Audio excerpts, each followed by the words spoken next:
নমস্কাৰ বন্ধু বান্ধৱীসকল, কি খবৰ আপোনালোকৰ? ভালনে? আশা কৰিছোঁ সকলোৰে ভাল। মোৰতো ভালেই।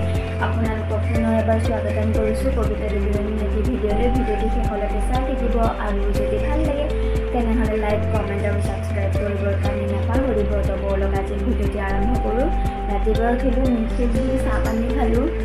চাহপানী খাই ঘৰ ঝাৰু মাৰি কেনে আহি গ'লোঁ। এতিয়া যাওঁ গাটো ধুমগৈ আৰু আজি আকৌ মেডিকেল যাব লগা আছে। কালি গৈছিলোঁ, কেইটামান ব্লাড টেষ্ট কৰিলে, ৰিপৰ্ট দিব। আজি আকৌ ডক্টৰক দেখাব লাগে, সেয়েহে যাওঁ। দেৰি হৈছে, ৰুটি বনাবলৈ।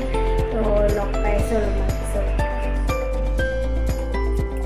এতিয়া আহি গ'লোঁ মই পাকঘৰলৈ। এতিয়া ধুনীয়াকৈ মোৰ কাৰণে ৰুটি দুখন বনাই ল'ম। ৰাতিপুৱাই মই আটাখিনি মাৰি থৈছিলোঁ। এতিয়া আকৌ এবাৰ বেলাৰ আগত ধুনীয়াকৈ মঠি লৈছোঁ। তাৰপিছত ধুনীয়াকৈ ৰুটি দুখন বেলি কেনে মই খাওঁ আৰু খাই কেনে আকৌ মেডিকেল যাব লাগিব নহয় আজি।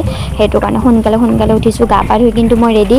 তাৰপিছত এতিয়া বনাই কেনে খাওঁ আৰু।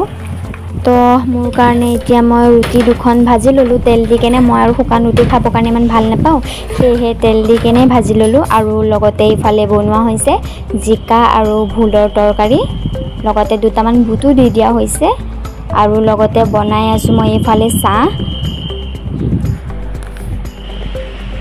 এয়া মোৰ চাহ আৰু ৰুটি হৈ গৈছে। চব্জি নাখাওঁ মই। চাহ আৰু ৰুটি খাই কেনে মেডিকেললৈ যাম। মাহঁতে পিছত খাব, মই আগে ভাগে খাই লওঁ আৰু, যিহেতু দেৰিও হৈ আছে। কি হয় নাজানো আৰু, চেকআপ আছে যিহেতু আজি।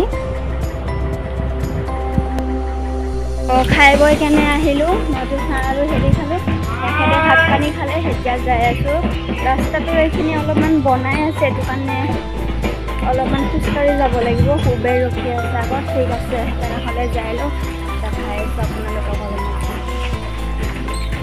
আৰু এইফালে বহি গৈছোঁ আমি গাড়ীত। এখেতক দেখিছেনে? আহাৰ পৰা নন ষ্টপ বিজি, কি ক'ম আৰু।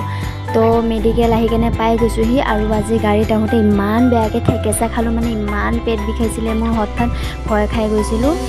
আৰু এইফালে মেডিকেল আহি কেনে পালোঁহি আৰু ডক্টৰে ক'লে এতিয়া ইমাৰ্জেঞ্চি মোৰ চিজাৰ কৰিব লাগিব। আহিছিলোঁ চেকআপৰ কাৰণে, তো হঠাৎ চিজাৰ কৰিব লাগিব। চাওঁ ভগৱানৰ কৃপাত কি হয়। তো ফাইনেলি মোৰ চিজাৰ হৈ গ'ল। এয়া হৈছে এইটো ভিডিঅ' হৈছে 2 দিনৰ পিছত। আৰু যিহেতু মই এতিয়া কেমেৰা ধৰিব নোৱাৰোঁ, সেইটো কাৰণে একো ভ্লগ বনোৱা নহ'ল। আৰু এতিয়া পৰি আছোঁ মই বেডত। কি ক'ম আৰু কিহৰ কাৰণে চিজাৰ কৰিবলগীয়া হৈছে সেয়া মই নিশ্চয় জনাম আপোনালোকক পিছতকৈ। আৰু মোৰ ল'ৰা হৈছে নে ছোৱালী হৈছে সেইটোও জনাম, আজি নজনাম। তেনেহ'লে চাই থাকিব দেই মোৰ ভিডিঅ'টি। আমাৰ মাজলৈ আহি গ'ল মোৰ কলিজাটো। তো ফাইনেলি বহুত ভাল লাগিছে। আৰু আপোনালোকেও আশীৰ্বাদ আৰু মৰম দিব মোৰ কলিজাটোক। তেনেহ'লে পিছতকৈ লগ পাম। Bye bye.